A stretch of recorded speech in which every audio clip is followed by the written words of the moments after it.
Olá, bom dia para vocês. Estamos chegando com o nosso Manhã da Piedade nesta sexta-feira. Muito obrigada pelo seu carinho, pela sua participação, pela sua companhia nesta manhã. Preparamos mais uma vez um programa muito bacana, muito especial para você aí de casa.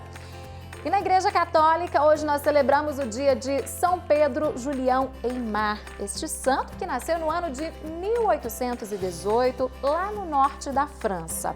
Aos 23 anos de idade, ele recebeu a ordenação sacerdotal.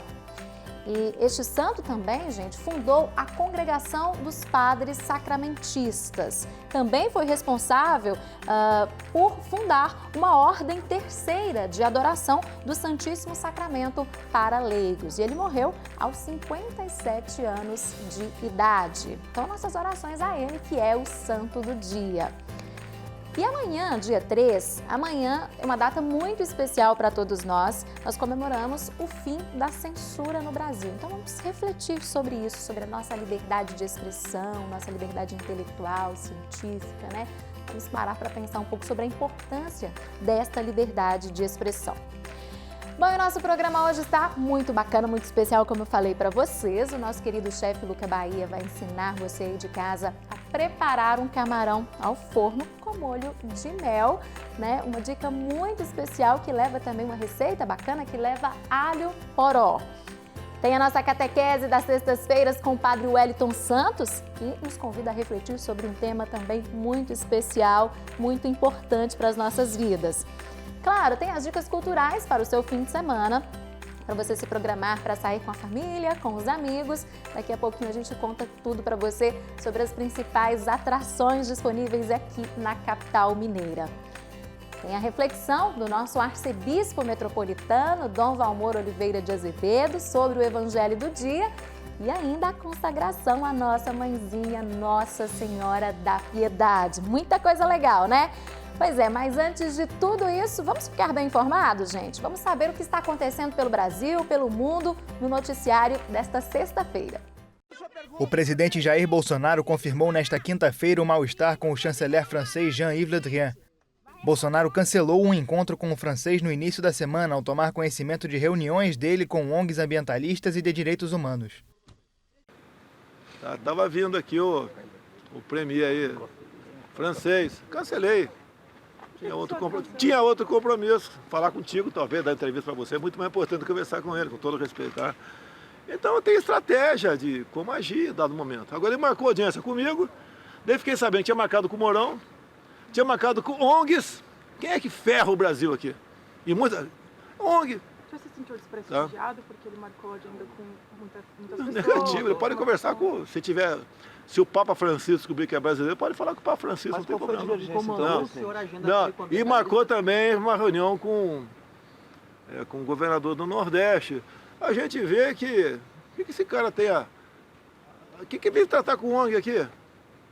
Quando fala em ONG, nasce um alerta na cabeça de quem é que tem um mínimo de juízo, no final de alerta, tratar com ONG. Para que em grande parte, são todas as ONGs que se prestam ao Brasil. Pelo Twitter, a Embaixada do Brasil na França informou que Le Drian se reuniu no país com representantes da sociedade civil para discutir soluções para enfrentar os desafios das mudanças climáticas. Uma crise entre poderes no Paraguai levou à renúncia do ministro das Relações Exteriores e de outros altos funcionários do governo. No centro do conflito entre executivo e legislativo estava um acordo sobre a distribuição da energia da hidrelétrica de Itaipu. Para o cientista político Matheus Oliveira, a importância da usina tem dimensões diferentes para Brasil e Paraguai. Itaipu termina sendo muito mais importante para o Paraguai do que para o Brasil. Afinal de contas, Itaipu gera 90% da energia elétrica do Paraguai, enquanto no Brasil ela gera mais ou menos 15%. Então, qualquer questão que envolve Itaipu é extremamente sensível para a política paraguaia.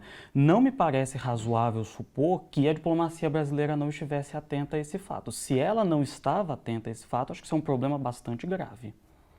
Negociado em segredo com o Brasil, o tratado irritou o Congresso paraguaio, de maioria opositora, que ameaçou iniciar um processo de impeachment contra o presidente Mário Abdo Benítez.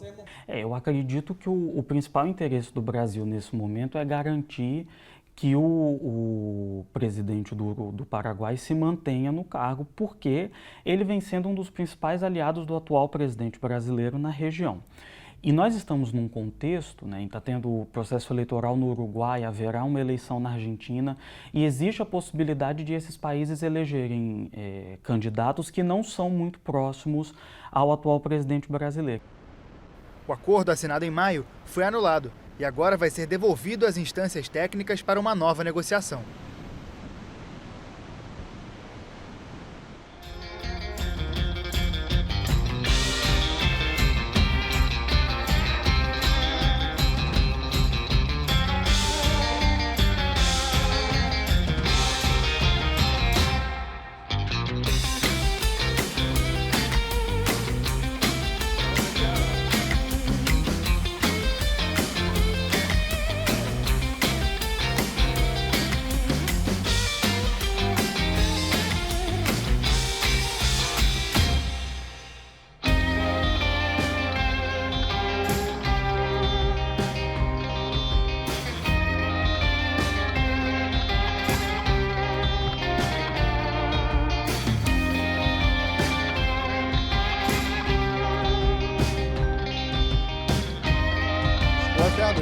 J'aurais pu faire des voyages avec cet argent, j'ai pas fait de voyage, j'ai préféré... Aujourd'hui, ça a réveillé le quartier, quand vous voyez tous ces sourires, il n'y a pas besoin d'aller à voir ailleurs. Vous baladez au Gobelin, vous mettez à une terrasse de café, vous sortez Oncle Jules n'importe où, dans un endroit, et vous regardez le spectacle.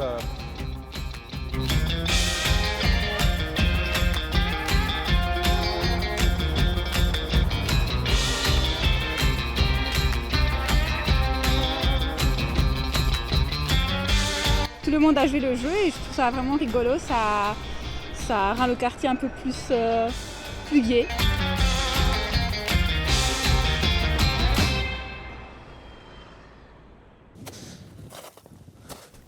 Caminhar na neve ainda é possível no Mont Blanc, mas até quando? Loïc Thivierge quer ser um guia de montanha e seguir os passos do pai. Desde jovem, o francês aprendeu todos os caminhos desta geleira, mas agora a paisagem está mudando. Como aqui, no cume Arrête Cosmique. Nós nunca pensamos que as coisas iriam cair, mas tudo desmoronou em setembro. Era um caminho conhecido e agora estamos nos perguntando se podemos andar por aqui. Passou a ser perigoso e questionamos se algo maior poderia se soltar como o lado direito. Quanto mais a geleira descongela, mais rochas desabam e a montanha fica instável.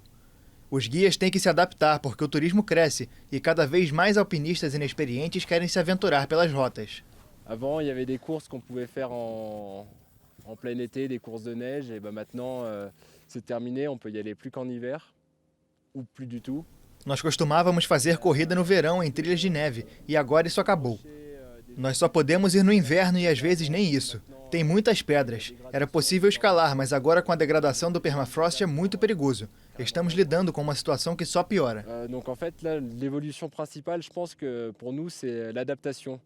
On est obligé de faire avec les choses qui vont pas aller en s'améliorant. O permafrost de 1000 anos age como cimento entre as rochas. Dos 100 caminhos registrados em uma lista de 1973, 26 já foram gravemente afetados e 3 desapareceram. A 3.842 metros de altitude, a glaciologista faz anotações na plataforma de Aiguille du Midi. A montanha tem muitas estações e termômetros em diferentes alturas, mas a coleta de dados tem de ser feita pessoalmente. É esta camada ativa que piora por causa do degelo a cada ano, que acreditamos ser o que faz as rochas cederem. Florence Magnan e a equipe na Universidade de Mont Blanc são objetivas sobre o assunto. A temperatura sobe de 1 a 1,5 graus a cada década. Neste passo, em 30 ou 40 anos, o permafrost vai desaparecer completamente nesta altitude. Obviamente, terá um aumento na estabilidade. Nós já percebemos isso com as partes grandes que caem nos verões quentes. E também percebemos que em ondas de calor, como em 2015 ou 2003, houve muitas quedas. Então, existe um aumento tanto na frequência quanto na quantidade de desmoronamentos. Olivier Grebet é o presidente dos guias de montanha e desde 1986 trabalha no setor. Hoje, acompanha Florence Magnan e diz que a colaboração entre guias e glaciologistas é vital.